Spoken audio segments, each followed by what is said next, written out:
ગુજરાતમાં માર્ગ અકસ્માતોમાં થતા મૃત્યુદરને શૂન્ય સુધી લાવવાના ઉદ્દેશ્ય સાથે એક મહત્વપૂર્ણ પહેલ શરૂ કરવામાં આવી છે.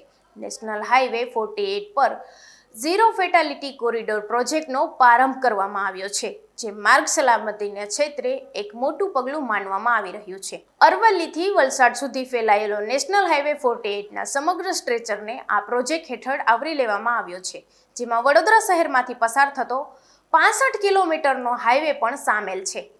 આ પહેલા મુખ્ય હેતુ અકસ્માત બાદ ઘાયલોને તાત્કાલિક સારવાર મળી રહે તે અને એક પણ જીવ ન જાય તેની ખાતરી કરવાનો છે. તેના માટે 30 ખાનગી હોસ્પિટલોને આ પ્રોજેક્ટ સાથે જોડવામાં આવી છે, જેથી ઇમરજન્સી સમયે ઝડપી તબીબી સહાય મળી શકે. સાથે જ હાઈવે પર અકસ્માત પ્રણવ બ્લેક સ્પોટ અને બ્લાઇન્ડ સ્પોટને ઓળખીને તેમાં જરૂરી માળખાકીય સુધારા કરવામાં આવશે. કેન્દ્ર અને રાજ્ય સરકારના સહયોગથી ટ્રાફિક વ્યવસ્થાને વધુ સુરક્ષિત અને સુવ્યવસ્થિત બનાવવાના પ્રયાસો હાથ ધરવામાં આવ્યા છે.